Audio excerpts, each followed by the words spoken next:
The cold grass pricked his paws, and the wind, weaving through the sparse trees, whispered of something sinister. The puppy, small with fur the color of autumn leaves, shivered, standing on the side of a forest road.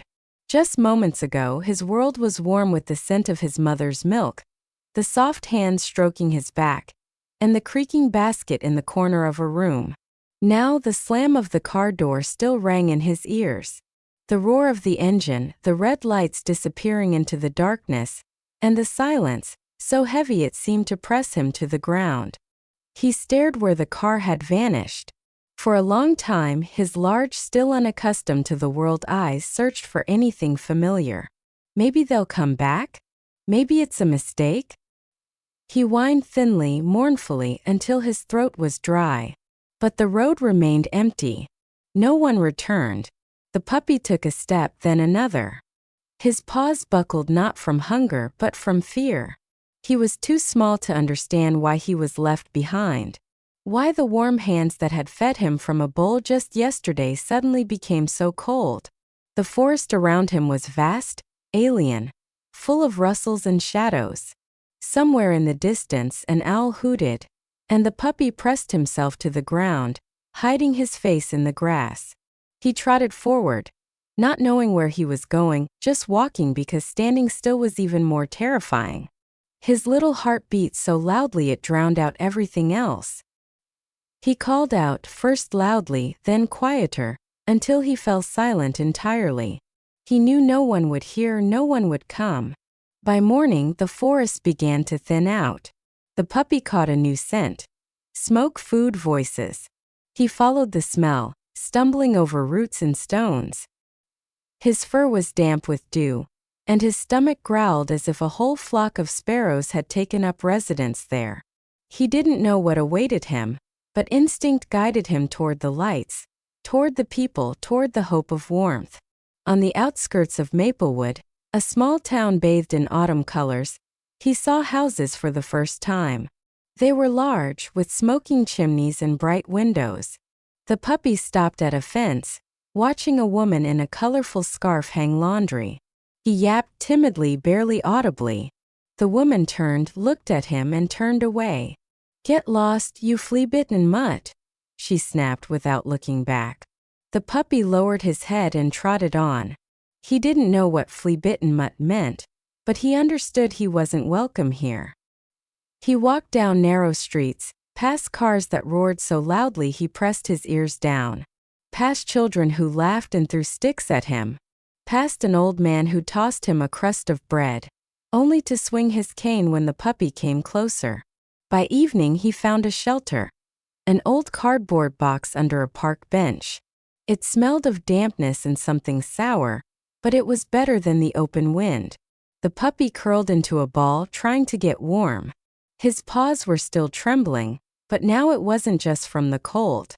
He felt so small, so unwanted. In the darkness he heard footsteps. He lifted his head, hope flaring in his chest. What if it's them? What if they came back? But it was just a man with a flashlight who muttered something about stray dogs and walked away. The puppy closed his eyes again. He didn't know what to do, but he knew one thing. In this world he was alone. He dreamed of his mother, her warm side, her soft tongue licking his shivering face. He dreamed of falling asleep next to his brothers and sisters, nestled in her fur. But he woke up in a cold box, to the creaking of the bench and the distant barking of dogs. He didn't know what tomorrow held, but somewhere deep inside, in the tiniest corner of his heart, a spark was glowing. It was tiny and almost imperceptible, but it whispered, "Keep going. Don't give up." And he went. The puppy woke from a cold that had crept into his box like an uninvited guest. Morning Maplewood was bustling. Cars honked, children's voices rang somewhere, and the air smelled of freshly brewed coffee and wet asphalt after the night's rain. He crawled out from under the bench and stretched, trying to shake the numbness from his paws. His stomach growled louder than yesterday, and his fur was matted with dirt. But he couldn't stay put. Hunger drove him forward toward the scent of food. He wandered down narrow streets, hugging the fences to avoid being stepped on by rushing people. The city was vast and frightening, but there was something alive in it. The lights, the sounds, the smells. The puppy followed them like a thread that could lead him to warmth and home.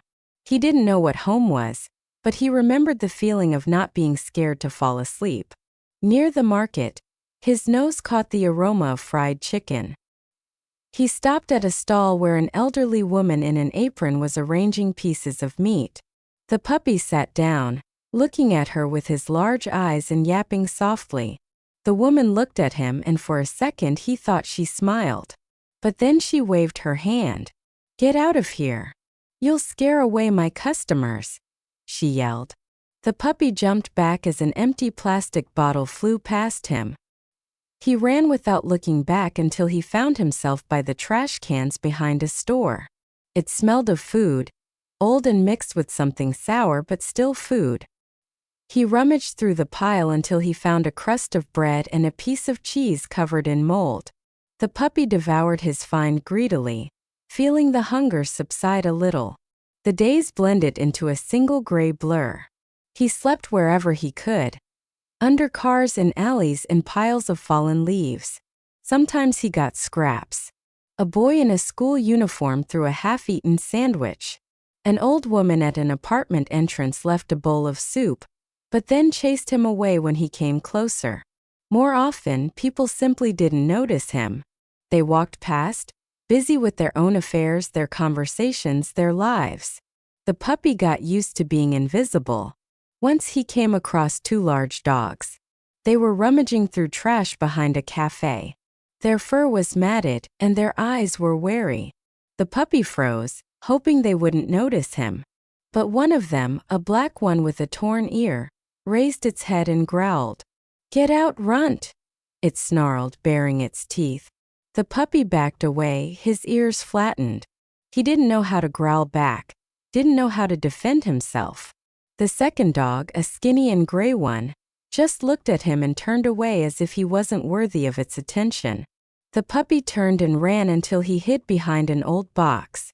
There he curled up, trembling not just from the cold but from a loneliness that grew heavier with each passing day. He was beginning to understand that in this world no one cared about him. People walked by, dogs chased him away. He was an outsider, too small, too weak, too unwanted. But every evening, falling asleep in another cold shelter, he remembered that tiny light inside. It was still burning, weakly but stubbornly. One night he found a bonfire. It was in an abandoned yard on the outskirts, where several people sat around the fire, warming their hands. The puppy came closer, drawn by the warmth and the smell of toasted bread.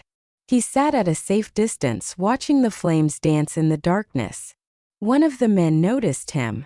"Hey, look at this scamp," he said, but there was no malice in his voice. He threw the puppy a piece of bread. The puppy crawled over, grabbed the food, and retreated.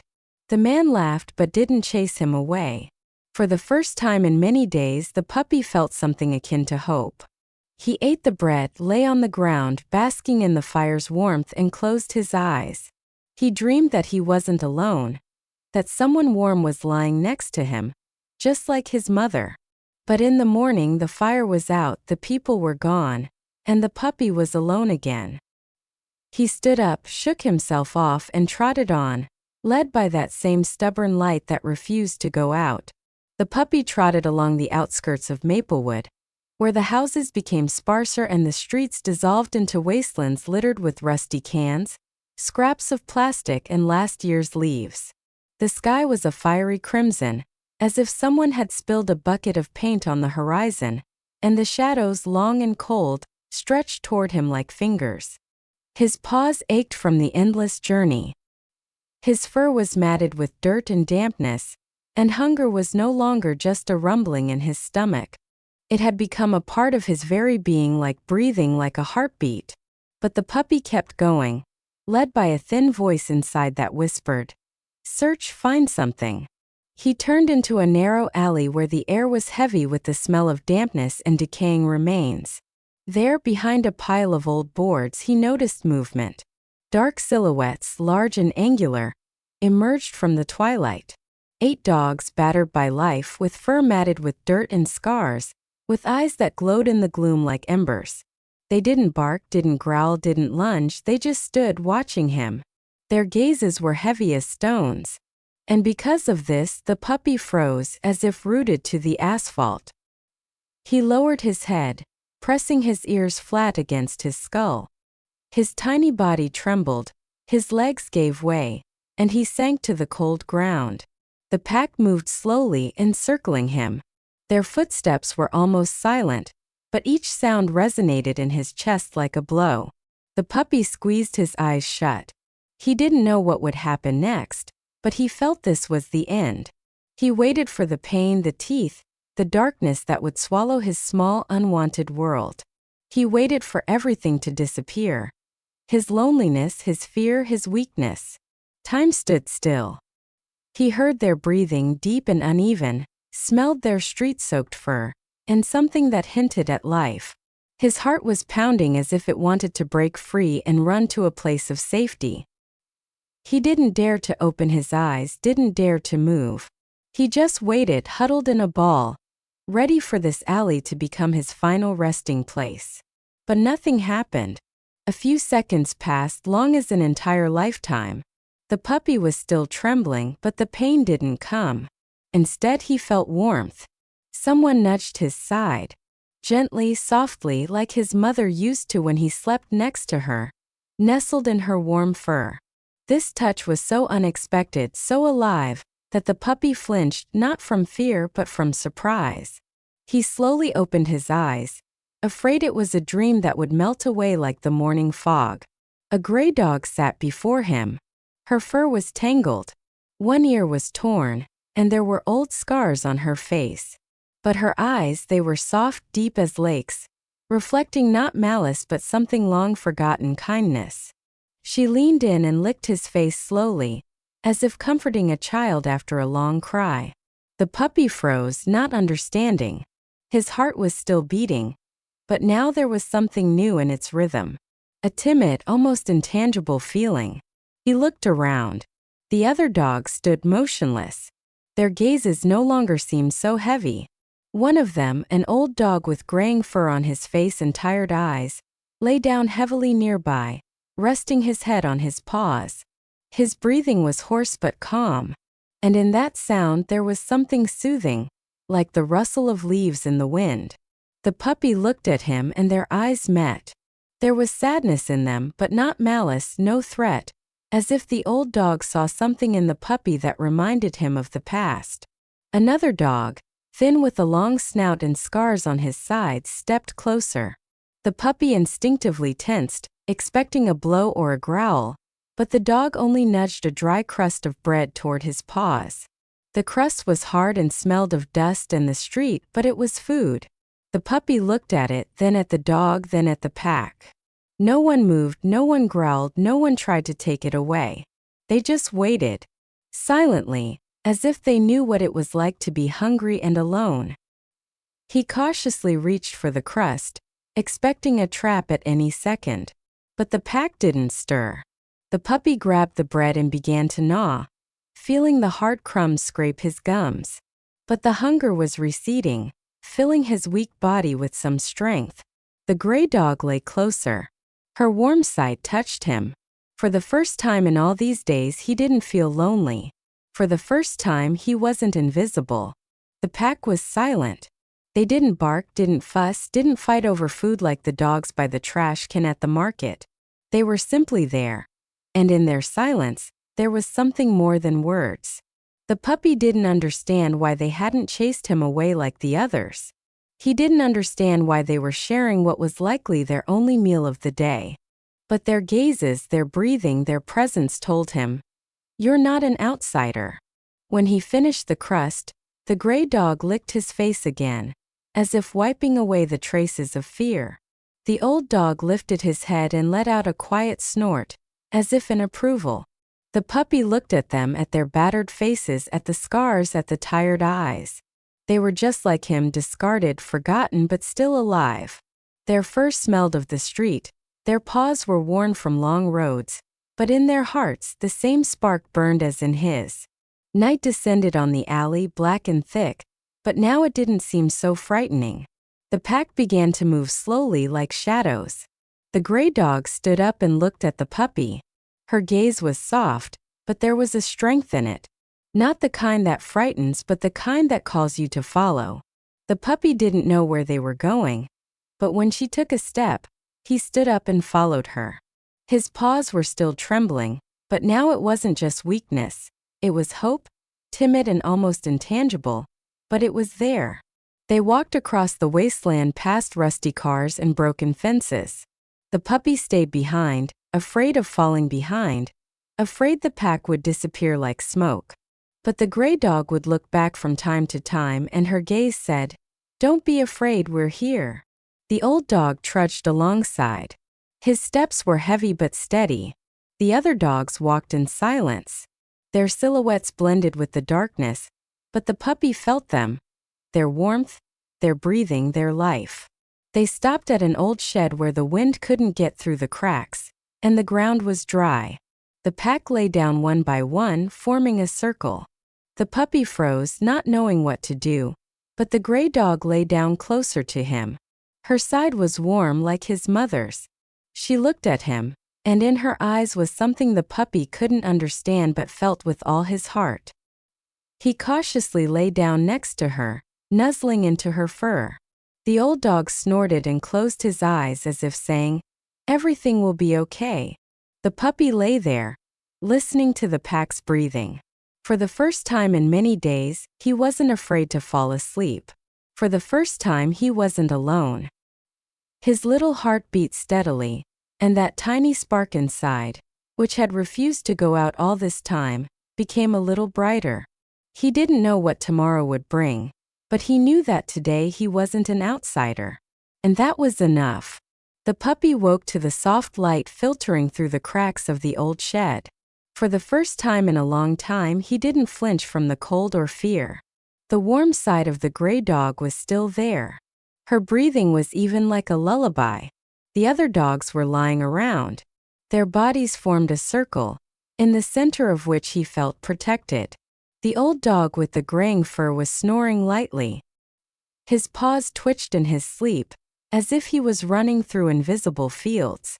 The puppy looked at them, and something new grew in his chest. Not just hope, but a feeling that he had possibly found a place where he wouldn't be chased away. The pack began to wake up. The gray dog lifted her head, looked at the puppy, and gently nudged his face with her nose. It wasn't just a greeting. There was something motherly in her movement that made his heart ache with memories of his own mother. He didn't know how to thank her, but he instinctively licked her back in return. Timidly, as if afraid to break the fragile warmth of the moment, she snorted, almost smiled, and stood up, shaking herself. The other dogs were also getting up, stretching, shaking the dew-soaked fur from the morning. They walked out of the shed into the wasteland, where the morning fog still clung to the grass. The puppy stayed close to the gray dog, trying not to fall behind.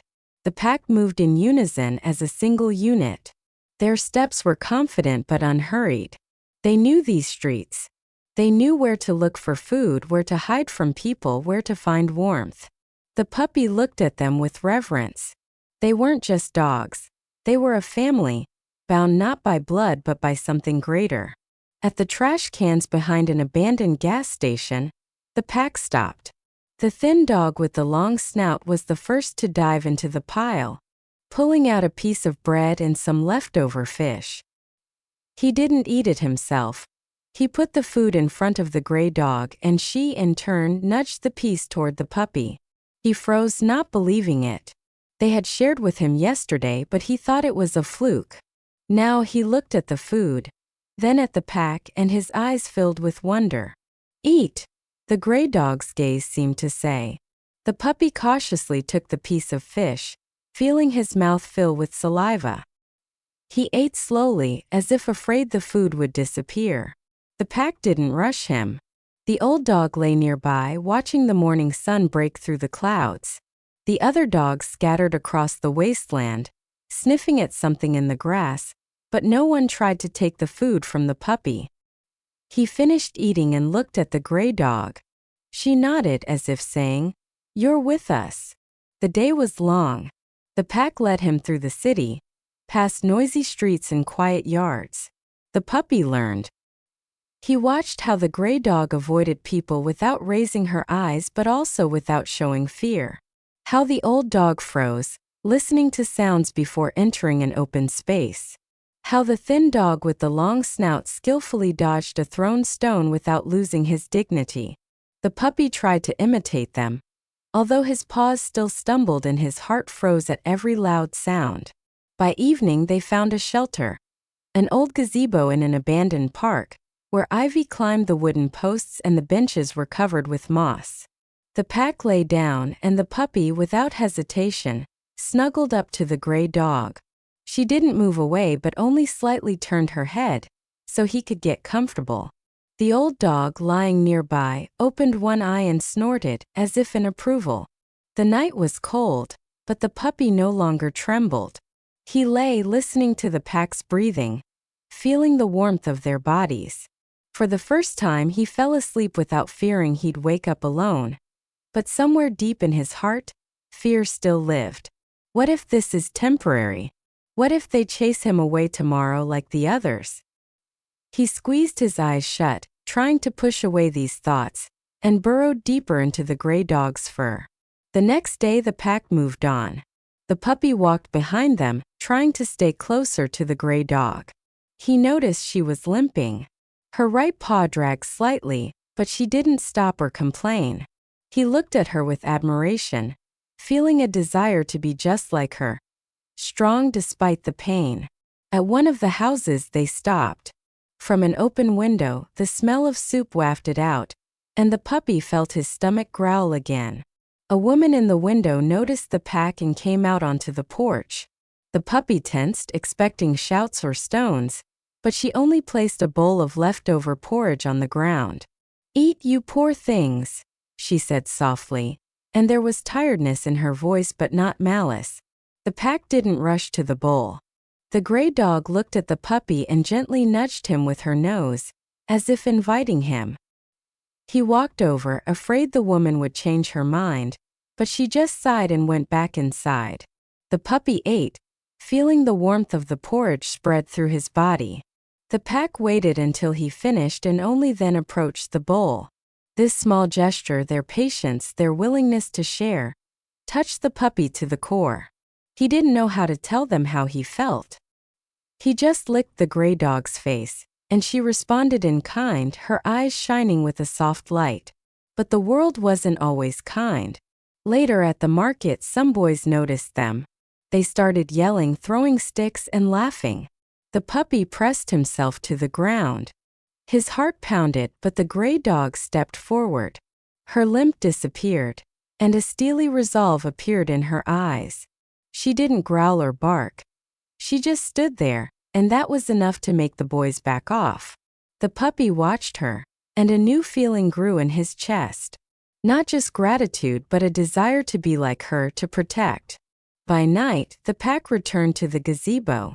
The puppy lay down next to the gray dog, feeling her warmth lull him to sleep. The old dog, as always, lay nearby. His hoarse breathing was like a song the puppy was beginning to love. He fell asleep, feeling that this world, so cold and alien, was starting to become his.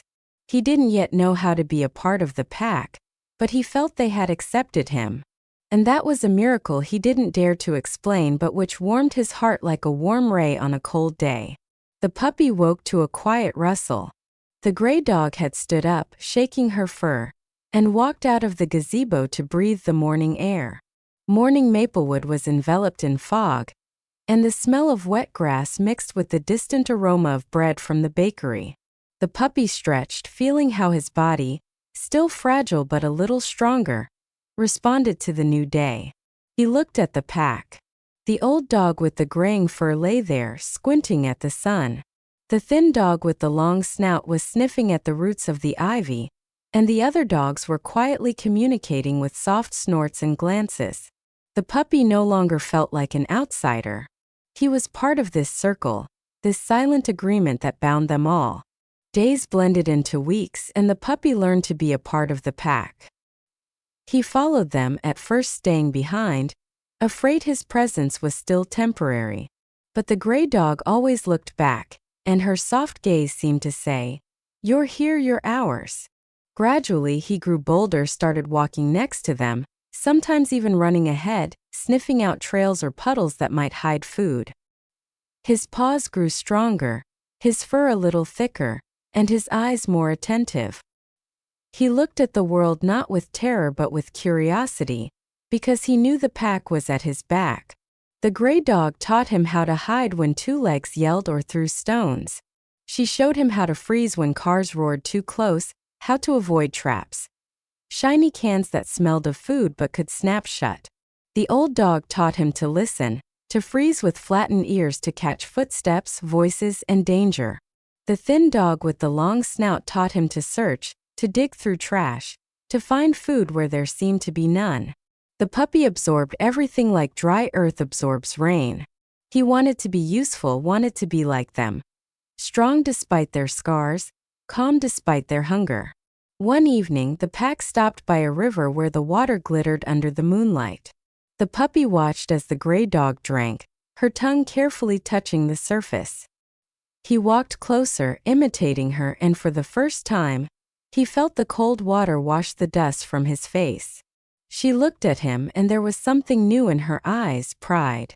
The puppy didn't know this word, but he felt the warmth that spread through his chest. He licked her ear, and she snorted, gently nudging his side. But life on the street wasn't easy.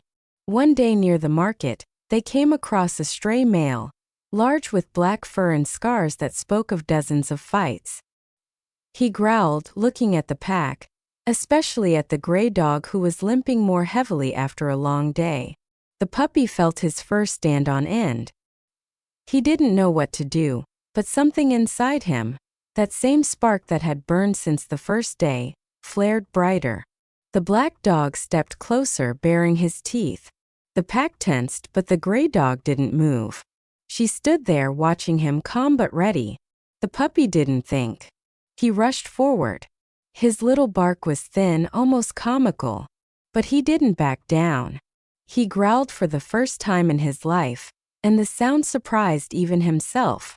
The black dog froze, looking at the puppy as if he couldn't believe such a little one dared. The gray dog stepped up beside him, her shoulder touching the puppy's, and he felt her strength. The pack drew closer. Their gazes were a single warning. The black dog snorted, turned, and walked away. His tail was lowered. The puppy watched him go, trembling with a mix of fear and pride. The gray dog licked his face, and he understood. He had protected her, not with strength but with his heart. From that day on, the pack looked at him differently. The old dog, who rarely moved unnecessarily, once lay down next to him, resting his head so close their noses almost touched. The thin dog with the long snout began leaving him the best scraps. Not just crusts but meat he found in the trash. The puppy didn't become the strongest, didn't become the biggest, but he became one of them. Winter came to Maplewood, bringing a cold that coated their fur with frost. The pack huddled closer together, sharing their warmth. The puppy learned to find shelter. Basements, abandoned sheds, and piles of leaves. One day, he found an old rag that smelled of oil but was warm and brought it to the gray dog. She looked at him, her eyes glistening, and licked him the way mothers lick their children. But winter was cruel. The old dog became slower. His breathing grew more ragged. One day he didn't get up. The pack gathered around him. In silence. Their heads were bowed. The puppy didn't understand what was happening, but he felt a heaviness in his soul. The gray dog lay down next to him, and her nose touched his face until his breathing became quieter, and then stopped altogether. The puppy watched as the pack sat around, motionless, as if saying goodbye. He licked the old dog's ear, hoping he would open his eyes, but he remained still. The gray dog stood up, looked at the puppy, and walked forward. The pack followed her, and he did too. But he looked back, and in his heart remained the warmth of the old dog's hoarse breathing, of his gaze that always said, "Everything will be okay."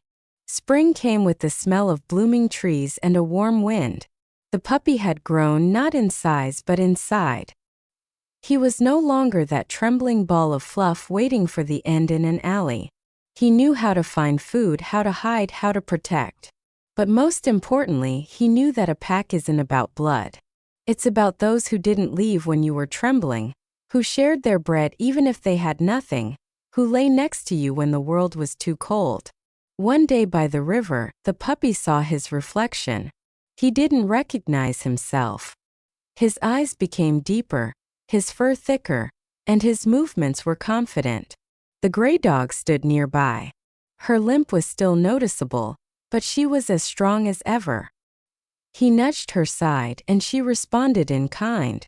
The pack moved on, and the puppy walked in front. His steps were light but firm. He didn't become the leader, didn't become the strongest, but he became one of them. And that was enough. His heart beat in rhythm with the pack, and that spark that had burned within him from the very beginning now shone like a star. He knew that wherever this world took him, he was no longer alone.